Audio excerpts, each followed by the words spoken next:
Assalamualaikum warahmatullahi wabarakatuh. Perkenalkan, kami dari kelompok 4 akan mempresentasikan hasil diskusi kami, yaitu tentang struktur mata pelajaran biologi pada kurikulum 2013. Anggota kelompok kami yaitu Eka Febriana Makfiroh, saya sendiri Lena Tadia, dan Clara Grescika. Untuk cakupan materinya ada pengembangan kurikulum 2013, elemen perubahan kurikulum 2013, struktur kurikulum 2013, dan muatan mata pelajaran biologi untuk kelompok peminatan MIPA, SMA, MA, SMA LB, dan paket C.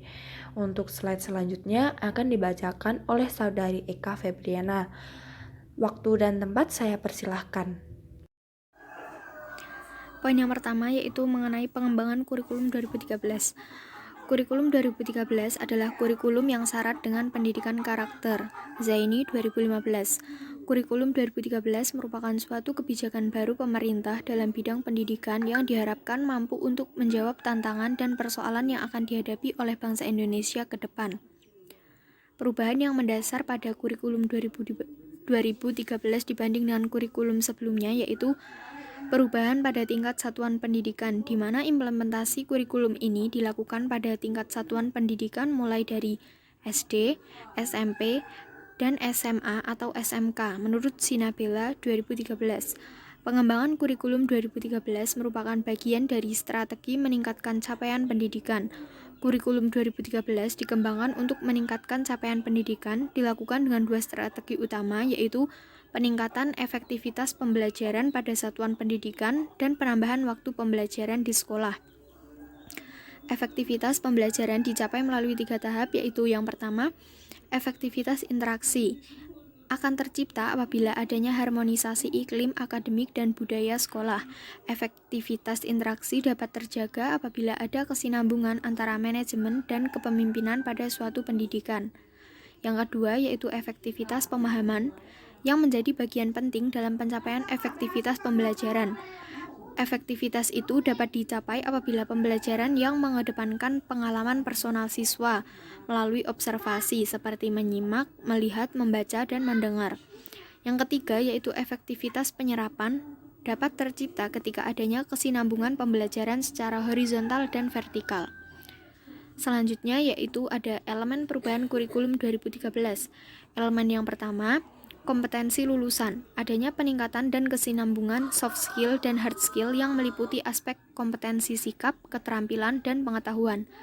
Elemen yang kedua yaitu kedudukan mata pelajaran atau ISI. Kompetensi yang semula diturunkan dari mata pelajaran berubah menjadi mata pelajaran yang dikembangkan dari kompetensi. Elemen yang ketiga yaitu pendekatan atau ISI. Untuk SD melalui tematik integratif dalam semua mata pelajaran, SMP melalui mata pelajaran, SMA melalui mata pelajaran wajib dan pilihan, SMK melalui mata pelajaran wajib, pilihan, dan vokasi. Elemen yang keempat yaitu struktur kurikulum atau isi. Untuk SD berbasis sains yaitu alam, sosial, dan budaya. Jumlah mata pelajarannya berkurang dari 10 menjadi ke 6. Jumlah jamnya bertambah, 4 jam pelajaran per minggu akibat dari perubahan pendekatan pembelajaran. Untuk SMP, TIK menjadi media semua mata pelajaran. Pengembangan diri terintegrasi pada setiap mata pelajaran dan ekstrakurikuler.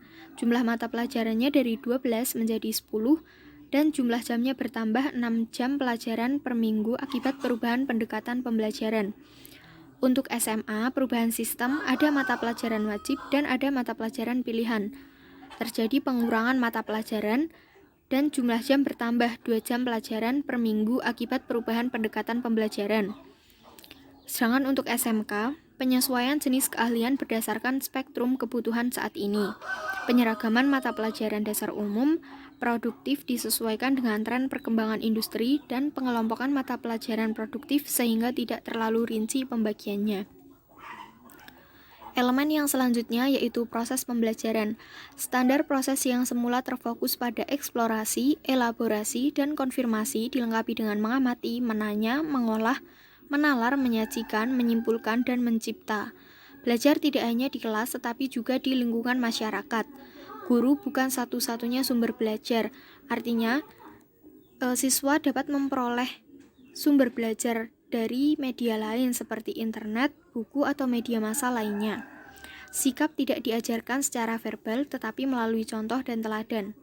Untuk SD melalui tematik dan terpadu, SMP, IPA, dan IPS masing-masing dibelajarkan secara terpadu, SMA adanya mata pelajaran wajib dan pilihan sesuai dengan bakat dan minatnya, sedangkan SMK kompetensi keterampilan yang sesuai dengan standar industri. Elemen yang selanjutnya yaitu penilaian.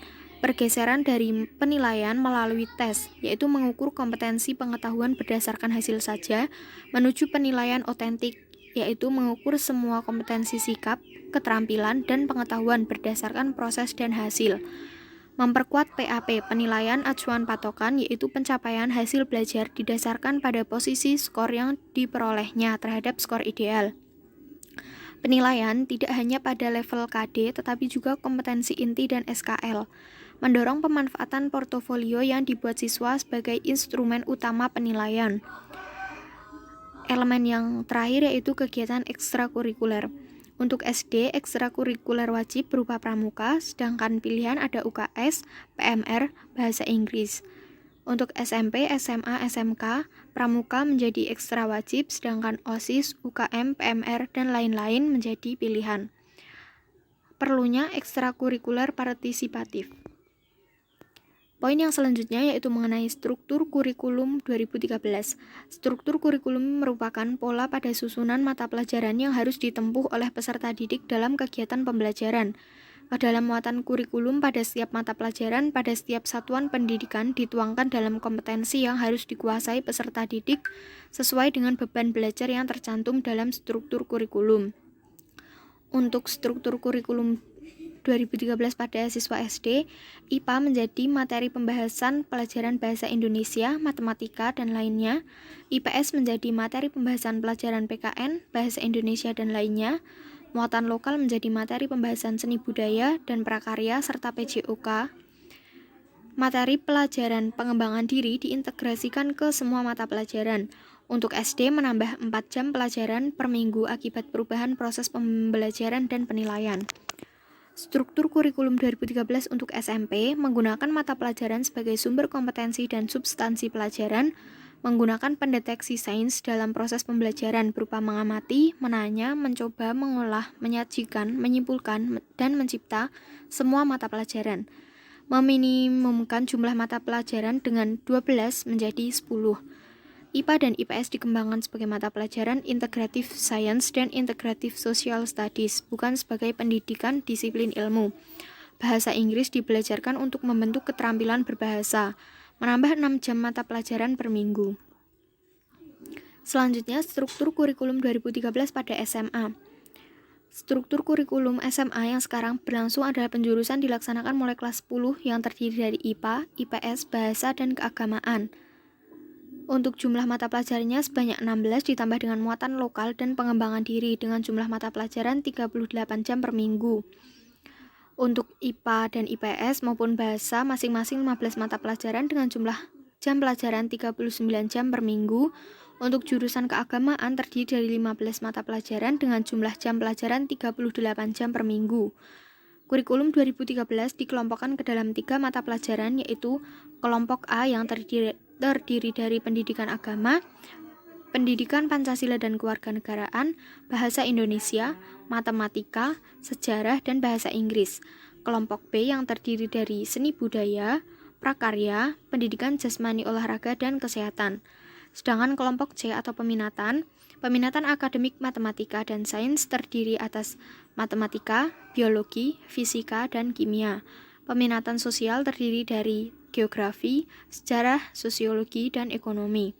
Sedangkan untuk bahasa terdiri dari bahasa dan sastra Indonesia, bahasa dan sastra Inggris, bahasa dan sastra Arab, serta bahasa dan sastra Mandarin. Untuk kurikulum SMK meliputi substansi pembelajaran yang ditempuh dalam satu jenjang pendidikan selama 3 tahun atau dapat diperpanjang hingga 4 tahun, mulai kelas 10 sampai kelas 12 atau kelas 13. Kurikulum SMK tahun 2013 sebagai kurikulum baru yang diusulkan struktur kurikulumnya terdiri atas mata pelajaran kelompok A yang meliputi pendidikan agama, pendidikan Pancasila dan kewarganegaraan, bahasa Indonesia, matematika, sejarah dan bahasa Inggris.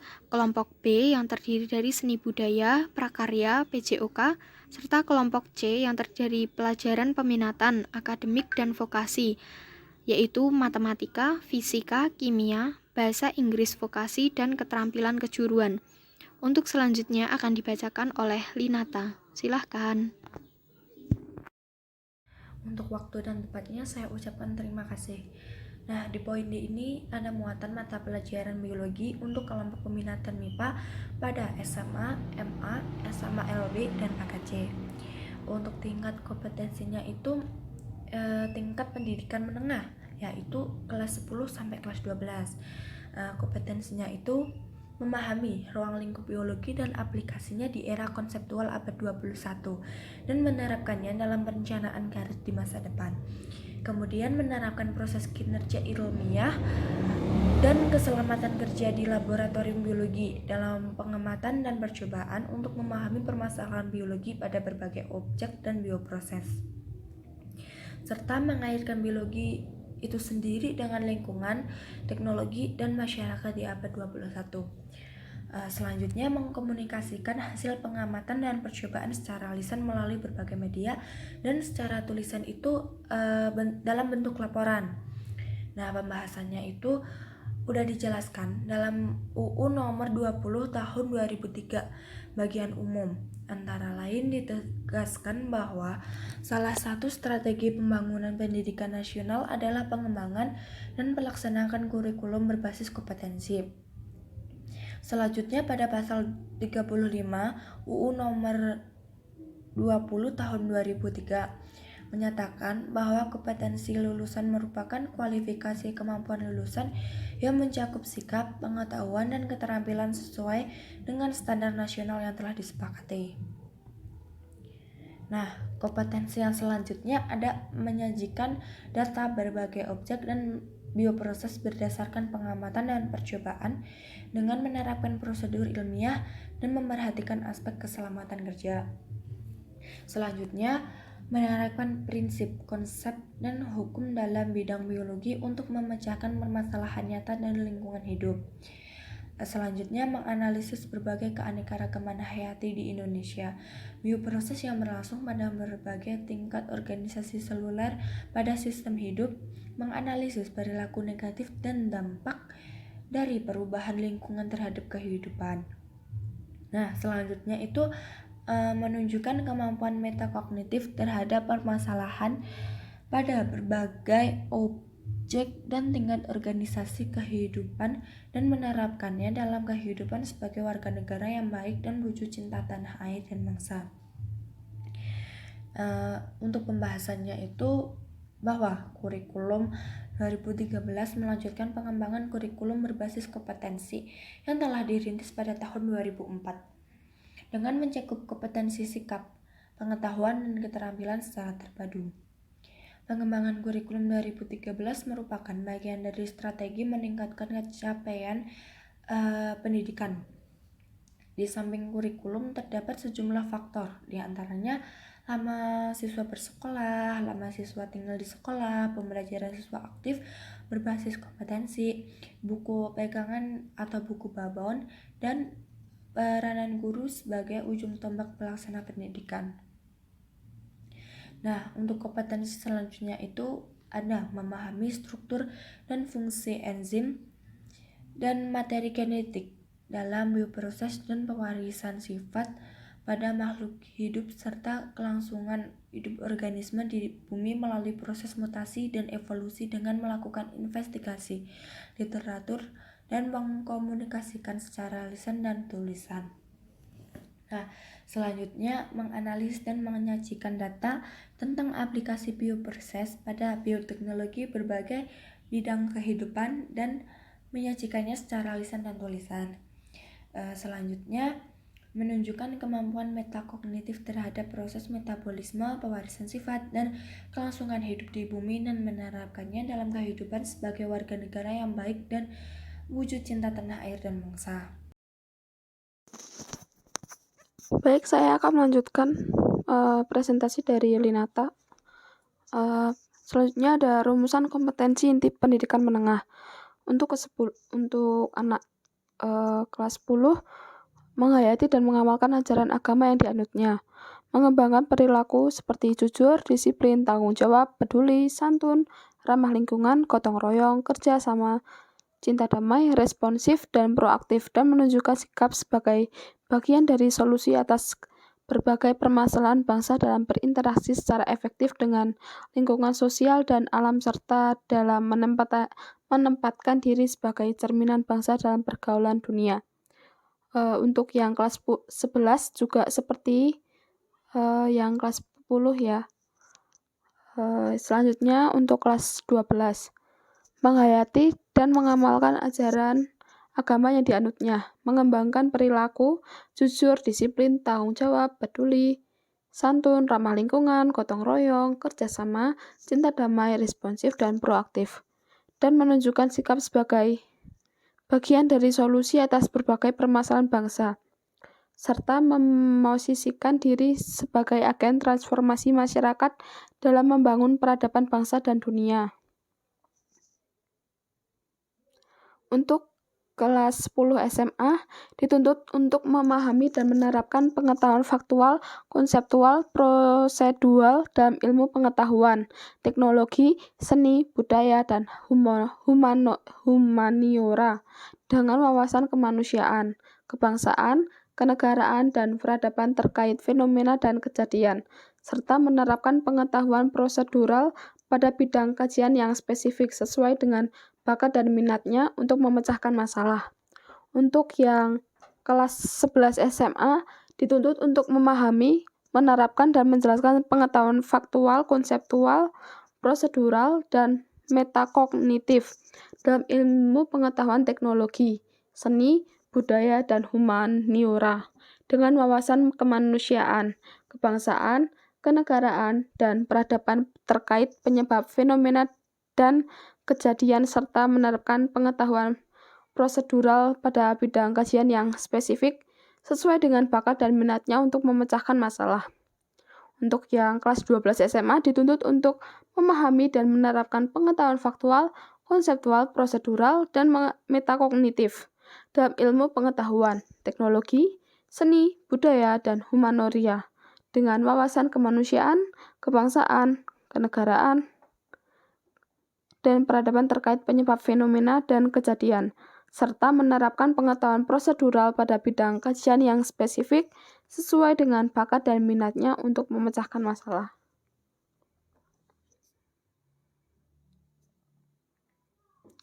Untuk yang kelas 10 SMK dituntut untuk memahami dan menerapkan pengetahuan faktual, konseptual, prosedural dalam ilmu pengetahuan, teknologi, seni budaya, dan humaniora dengan wawasan kemanusiaan, kebangsaan, kenegaraan, dan peradaban terkait fenomena dan kejadian bidang kajian yang spesifik untuk memecahkan masalah. Untuk yang kelas 11 SMK dituntut untuk memahami dan menerapkan pengetahuan faktual, konseptual, prosedural, dan metakognitif dalam ilmu pengetahuan, teknologi, seni budaya, dan humanoria dengan wawasan kemanusiaan, kebangsaan, kenegaraan, dan peradaban terkait fenomena dan kejadian dalam bidang kerja yang spesifik untuk memecahkan masalah.